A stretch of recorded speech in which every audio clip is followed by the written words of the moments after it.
اگر مشرکین کی دوسری حماقت اور جہالت کا ذکر کریں تو وہ ہے تنگ دستی کے خوف سے اپنی اولادوں کو قتل کر دینا۔ جی ہاں، دور جاہلیت میں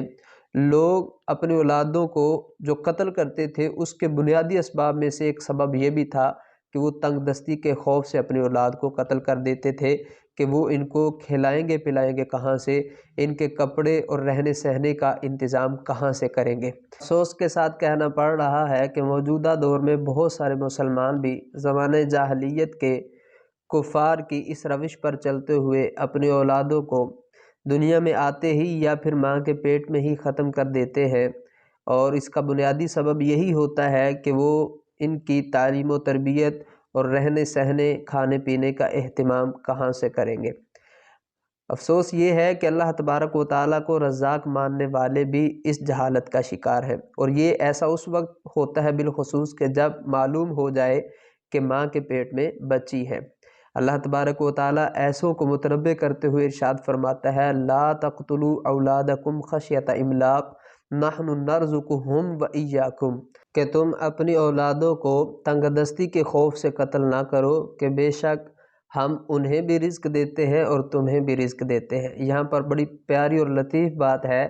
کہ اللہ تبارک و تعالیٰ نے پہلے اولاد کو رزق دینے کا ذکر فرمایا ہے نرزقہم کے ذریعے، اور پھر وہ نرزقکم کا ارشاد فرمایا ہے کہ ہم انہیں بھی رزق دیتے ہیں اور تمہیں بھی رزق دیتے ہیں۔ تو ایک مسلمان جو اللہ تبارک و تعالیٰ کو رزاق مانتا ہے وہ اللہ کی رضا پر راضی رہنے والا ہوتا ہے، پھر خواہ ماں کے پیٹ میں بچہ ہو یا پھر بچی ہو، تو اللہ تبارک و تعالیٰ کی عطا کردہ ہر نعمت پر وہ شکر بجا لاتا ہے، اور اللہ تبارک و تعالیٰ کے اس وعدے پر اس کو کامل یقین ہوتا ہے کہ اللہ ہمیں بھی اور اولاد کو بھی رزق دینے والا ہے۔ اس کے بعد مشرکین اور کفار کی تیسری جہالت اور خصلت کو بیان کرتے ہوئے فرمایا، ایک تو یہ کہ وہ اپنے کھیتوں کو اپنے بتوں کے نام پر اس طرح وقف کرتے کہ اس میں سے صرف مرد کھائیں عورتیں نہ کھائیں، اور ان کی مالیت اور آمدن جو ہے وہ صرف بتوں کے خدام کھائیں۔ اسی طرح وہ اپنے بتوں کے نام کے اوپر جانوروں کو چھوڑ دیتے تھے اور ان جانوروں سے نہ کوئی کام لیتے تھے، اور اگر کسی کی بھی فصل میں وہ چرتے تو ان کو منع نہیں کیا جاتا تھا۔ اور تیسری ان کی بدعملی یہ تھی کہ وہ بتوں کے نام پر جانور ذبح کیا کرتے تھے۔ یاد رہے کہ یہ تینوں کام شرک ہیں جو زمانہ جاہلیت میں مشرکین کیا کرتے تھے، اس سے اللہ تبارک و تعالیٰ نے منع فرمایا ہے۔ اس کے بعد کفار و مشرکین کی چوتھی حماقت کو بیان کرتے ہوئے فرمایا گیا کہ انہوں نے اپنی طرف سے ہی چوپایوں اور جانوروں کی حلت اور حرمت کے قاعدے بنائے ہوئے تھے کہ فلاں ہوگا تو حلال ہوگا، فلاں ہوگا تو حرام ہوگا۔ ان میں سے ایک یہ بھی تھا کہ چوپائے کے بچے عورتوں پر یہ حرام سمجھتے تھے، اور اگر وہ بچہ مردہ ہوتا تو عورتوں اور مردوں دونوں کے لیے حلال سمجھتے تھے۔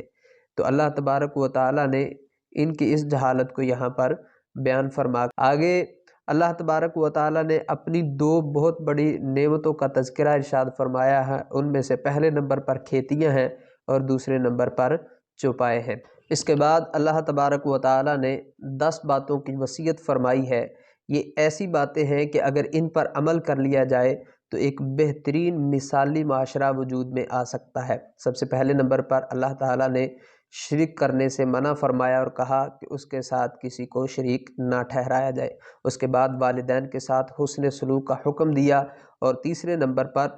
تنگ دستی کی وجہ سے اولاد کو قتل نہ کرنے کا حکم ارشاد ہوا ہے۔ چوتھے نمبر پر برائیوں سے اجتناب کرنے کا اور بے حیائیوں سے بچنے کا درس دیا گیا ہے۔ 5ویں نمبر پر یتیموں کا ناحق مال کھانے سے منع کیا گیا ہے، اور 6 نمبر پر قتل ناحق کو بڑی شدت کے ساتھ اس کی ممانعت وارد کی گئی ہے۔ 8ویں نمبر پر ناپ تول میں کمی سے منع فرمایا ہے، اور 9ویں نمبر پر عہد کو وعدوں کو پورا کرنے کا حکم دیا گیا ہے، جبکہ 10ویں نمبر پر اللہ تبارک و تعالیٰ نے اس بات کی وصیت فرمائی ہے کہ صرف صراط مستقیم پر ہی چلا جائے، اس کے علاوہ کسی اور راستے کی اتباع نہ کی جائے۔ اس کے ساتھ ہمیں چاہیے کہ ہم ان 10 کی 10 وصیتوں پر عمل کریں تاکہ ایک بہترین اور مثالی معاشرہ وجود میں آ سکے۔